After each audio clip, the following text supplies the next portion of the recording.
I based the book on my nephew and his love for reading, because he would always come to me and say, "Read, TT, read."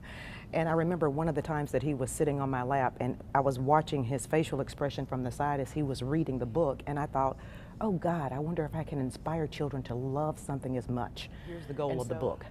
I want to instill in children that we are more alike than we are different. You know, there are rumors about the South, right? We talk funny. We say y'all, and then we wave at everybody that we pass on the street. Well, here's the central thing. It doesn't matter what we look like. We may dress differently. Our dialects may be different. We may come from different geographies, but in the end, we are all the same. We have the same sweet spirits at our core. We all have hopes. We all have dreams. So again, in the end, we are more alike than we are different. And as it says in the book, everyone knows there's no difference between city folk and country folk. I was here at work, and one of my coworkers, who is a Memphis native, Alicia Spencer, we were outside on a break, and I said, "Hey, do you know anybody who draws?" And she was like, "Well, I do." And I was like, "Well, confidentially, here's what I have going on. Do you think that you can do this?" And so after she prayed about it, she came to me and she said that she had a couple of reservations, and I told her what my mother always tells me, if you can conquer fear, you can conquer the world. And so the result is right here in her illustrations in this book. 9-year-old McKinley Wilson and then 7-year-old Kendall Wilson, they live in New York City, and they're getting ready to go on an adventure of a lifetime. They have never been to the South, and so this summer they are headed to the country, to Mississippi. And so, as I mentioned, they've heard the rumors about how Southern people talk. And you know, they even heard that they don't have regular pets like cats and dogs, that they only have cows and chickens and goats. And you know, they even hear that sometimes they act like cavemen too.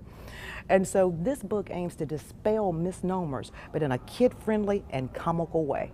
I have been extremely blessed. Let me tell you, Rudy, I was trying to figure out when I was going to release this book. And I said, okay, God, maybe I'll release it on the 31st. And I said, well, that's too close to kids going back to school because they go back August 5th. And I said, well, maybe I'll release it July 24th, because that gives them a week beforehand. And I said, I don't know, so I'll just pray about it. So last Thursday when I got off work, I do what I normally do. I clean up. I was washing the dishes, I was sweeping, I was mopping, and then I put a load of clothes into the washing machine. And I came down and I sat on my computer and I said, well, I haven't approved this proof yet. Let me go ahead and approve the proof, which was the next, step in getting the book published. And it said, okay, your book will be released and ready for sale in 3 to 5 days. And I thought, oh, okay, that's my answer. It'll be ready on the 24th. And that's what I had prayed about. Well, I went to take the load of clothes out of the washing machine and put them into the dryer about an hour later. And then I said, well, let me just log on to Amazon.com and just see what's going on. And it had up there, book available for purchase. So I said, okay, God, there's a different time frame, so let's just go with it. But I think with everything that's going on in our society, the division and the tension right now, that we all need a chance to smile and to breathe and say, hey, we are more alike than we are different. You know, that's absolutely true, because still when I go to the grocery store, I'm fixing to go make some groceries. See, that's down south. Up north, they're going to buy groceries. Right. So, there's some truth to that. Mm-hmm. I am extremely grateful that God has birthed this baby, because like I said, I wrote it in 2008 when I was in North Carolina. In 2009 is when I had the book copyrighted, and it was just with words. I've gone through 4 different illustrators, but none seemed to have captured the essence of what I was trying to convey in the pictures in the book. And so I was really happy with what Alicia did. She brought those people to life. And my babies are in it.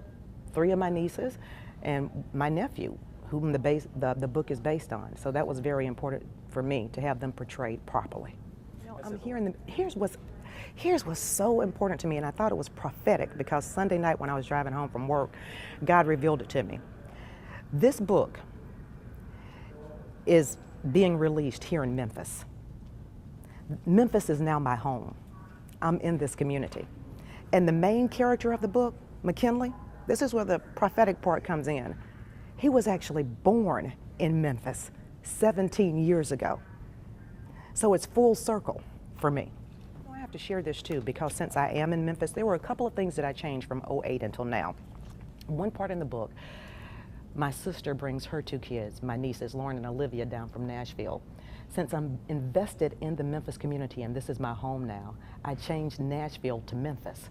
But you know, I felt like I needed to go a step further, and so I am trying to find this photo because this is really important and I need my people here in Memphis to catch it because it was for you. The picture of this caveman is not just a caveman. If you look closely, it says 901. So we're representing Memphis in this book. And it lets everyone know that I am invested in this community. I care about this community. And as the slogan has it here, choose 901. There it is, right here on the caveman. Yes. Thank you all, and it's available on Amazon.com. And right now, we're #1 under hottest new releases in extended families. Thank you for buying this book and making me #1 thus far. Hey. Go ahead, Ms. Rankin. And thank you, God, for birthing the baby.